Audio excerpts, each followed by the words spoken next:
Good morning, Rams. Welcome to a brand new episode of the Heightstown Ram Report morning show. I'm your host, Josh Carmona, as always, bringing you the Heightstown Scoop.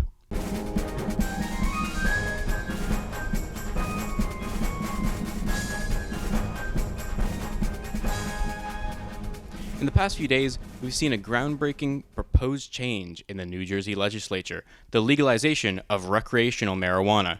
Here's Josh Davis with the details. As many of you may know, after years of debate, New Jersey has joined the number of states that have chosen to decriminalize recreational marijuana for adults over the age of 21. For anyone younger than 21, it will still be illegal. The state's plan is to capitalize on the market via taxes. The legislation has been introduced in the state Senate and Assembly and is likely on its way as soon as certain rules and regulations are decided. With this change on the horizon, some concerns arise. So, as the SAC counselor at Heightstown High School, my concerns include the accessibility in the home, adolescents being able to get a hold of it and possibly drive, concerned about their health. The adolescent brain isn't fully developed until the mid-20s, and that concerns me because the structure of the brain is affected, and we know it affects other medical areas such as lungs, heart, and things of that sort.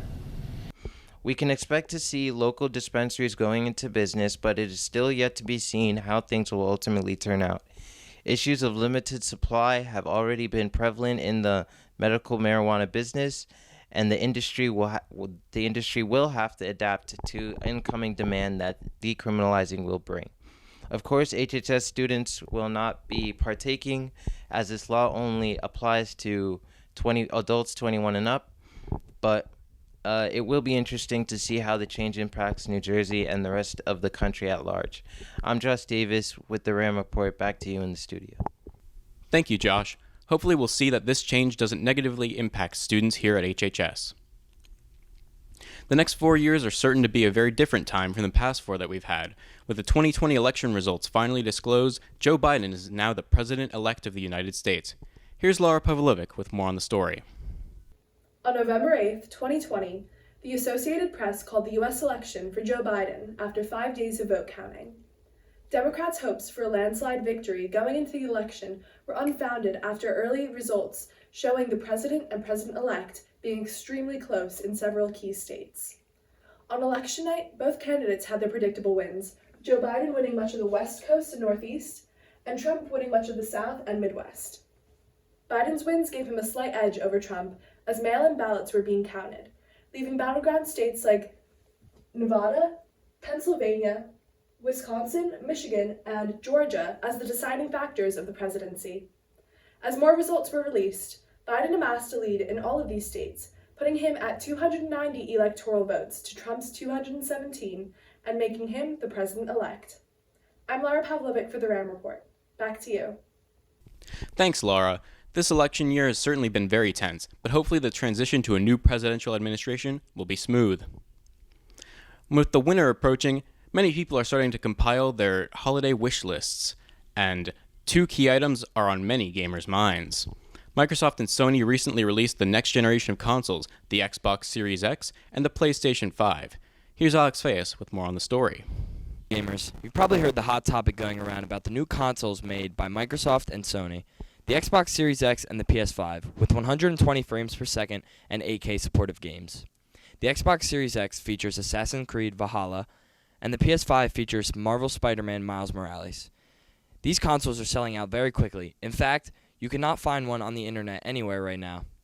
We spoke to some students who were able to get the Xbox Series X and the PS5 early. What's up, guys? Michael here. I just picked up the new Xbox Series S, and let me tell you, I love it. The graphics are tremendously better than last year. The gameplay is so much faster. The loading speeds are a lot quicker as well. It's a great pickup, and if you're planning on getting the new Xbox or PlayStation, you won't be disappointed. The Xbox Series S was a great purchase for me, and I'm really glad I picked it up. These next-generation consoles are priced at $500 each, a big financial investment for young students. I'm Alex Fayes with the Ram Report. Back to you in the studio. Thank you, Alex. Hopefully, everybody gets the console of their choice. And of course, what would a RAM report be without a weekly update on the ever-present coronavirus? This week, we have a nice change of pace, though, as we're actually going to be reporting on some good news. Here's Parker Bennick with the story. Here in New Jersey, reported COVID-19 numbers for the past few days have shown an extreme upward trend, the likes of which have not been seen since April or May. However, there have also been some major developments recently regarding COVID-19, and for once, these developments actually aren't negative. The long-awaited MERV 13 filters have arrived at HHS, which means that the November 30th start date for hybrid learning may be upheld. According to Granger, MERV 13 filters are excellent at clearing small particles from the air, like bacteria, or other particles from a sneeze, for example, which could help prevent the transmission of COVID at HHS. In other COVID-19 related news, breaking this past Monday, Pfizer has reported that their coronavirus vaccine is up to 90% effective at preventing infection. Progress is definitely being made, which is a beacon of hope for what has otherwise been an overwhelmingly negative past few weeks. I'm Parker Bennick with the RAM Report. Back to you. Thanks, Parker. These developments have been a long time coming, and hopefully they're able to come to fruition on a national scale. This concludes this week's RAM Report. Thanks for tuning in, and come back next week for more Hightstown news. I'm Josh Carmona, wishing you a safe and happy weekend, and have a ramtastic day.